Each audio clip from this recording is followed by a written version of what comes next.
says Tratado de Iyamba. That means the Pact of Iyamba. And it's telling in the Abakwa language. Abakwa comes from the Abakwa people. The Abakwa. It's telling you the story of Iyamba in the origin of Ekpe. So I think we can easily see how this information in diaspora is going to be very interesting to people here to know about their own cultural history. A third item, this is a map created in Cuba of cross-river history, Ekpe history. It says up here, Mapa de Tierra Uru. Uru is Uruan, so it's a map of Uruan. And we know that Ekpe in Cross River State has a lot of links. And each symbol here, this is what we call in CBD. You know, it's a writing system from this part of the world, and the Cubans have it from here. And we can see different groups mentioned. If the Efo or the Efut, the Efi or the Efek. We have Sieron, which is in Silum, Henshaw town. We have Usagaret here. We have Iyamba, Mosongo, which are two titles in the Ekpe society. And so what we're seeing here is the interrelationship of many different cross-river communities through the traditional culture. And it's been maintained in Cuba today. And this is a painting done in Cuba. Actually, I got it in Miami. There are many Cubans that are living there. This is the mythic origin of Ekpe in Usagalet, painted 200 years after people arrived to Cuba. So you see that the memories there are very strong about this place. And I think that should be of interest for all of us involved in culture. And I wanted to talk a little bit about what this diaspora, this cross-river diaspora culture can do for carnival here in Calabar. And these are two images of carnival in Cuba. And I think we can recognize very quickly some of these hoop skirts as coming from perhaps Abang dance, that's Abang, yes. or the Murua. The Murua, yes.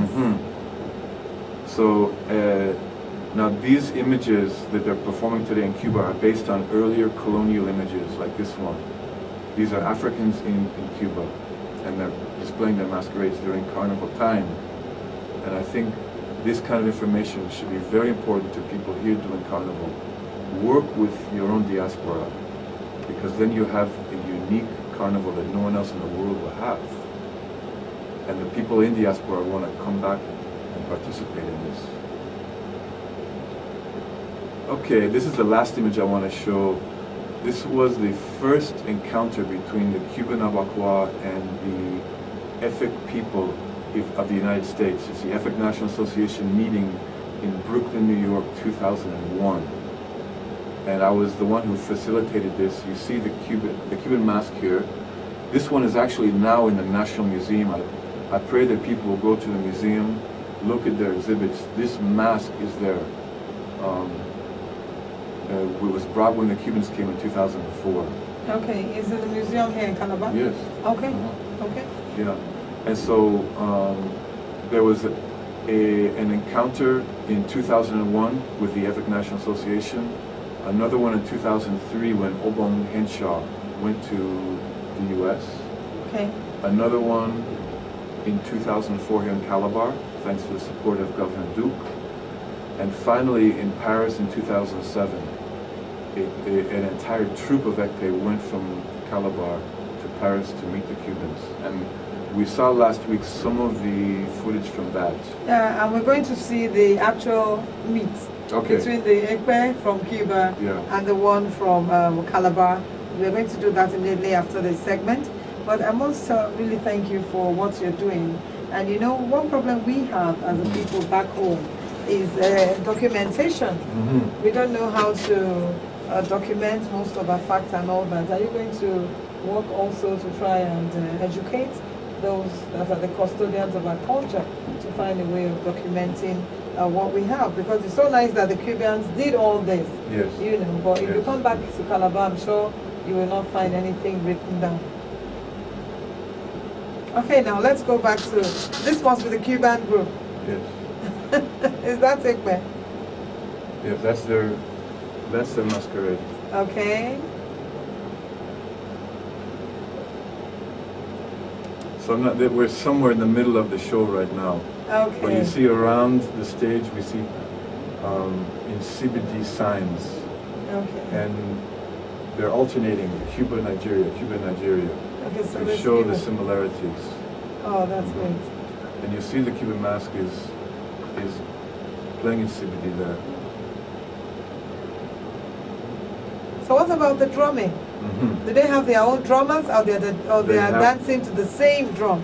No, each group has their own drummers. Okay. This is a cultural festival now. Each group has their own artists. Okay. And the drums are essentially the same, identical.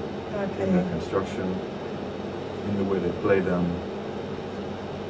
And I think one difference I've seen now is that they are wearing trousers. Well, here it is a taboo to wear trousers at playpen. Very important point, because when people left here enslaved, they couldn't bring any material culture.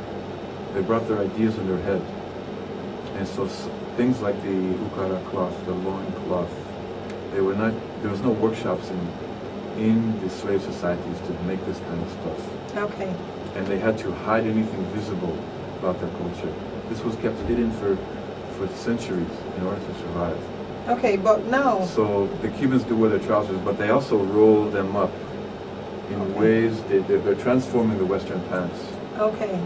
Okay, but do you think if we take the rappers there now, would they imbibe that culture? Oh yes. They will? I have brought Ukara to Cuba on my last trip. Okay. And they were so happy. Well, that's my business venture you're going into now. Ivor. Well, we have to talk about this then. We have to talk about this. We can work together. Just that Okara is not a material for women to toy with here in this part of the world. It's just for men that are initiated. Any cloth from Africa, they'll be so happy to wear. Any cloth, you don't have to be Okara. You do the Okara business, and I'll do the rest. I'm ready. Okay. We're ready. Okay, we're ready. When do we go? When you're ready. Now let's go back to this issue of documentation. Okay, thank you. Which is one of our big problems. Yeah. Thank God we're now in the computer age and all that. What are you doing to try and chip in the word and tell those? In my classes, I will be teaching how to field work. Okay. I'll be teaching classes on African diaspora in the university this spring. And I'm going to encourage my students to get out into the field and think about documenting some of their own cultures from their own villages and so on. I do this basically every day. I'm always out in Calabar and the environs with my video camera, with my tape deck, recording songs, dance, and so on. And equally important, sitting at the feet of the elders and getting their interpretations, because so many important cultural leaders have passed away, and since some of the youth are not so interested in this, knowledge is being lost. So it's very important we can learn from the elders and document what they have to share with us. And that's also why the Cuban cross-river culture is so important, because they've documented 200 years ago what the ancestors from here were teaching. That's extraordinary, and I don't know of any other case in the Americas, any other case in the Americas.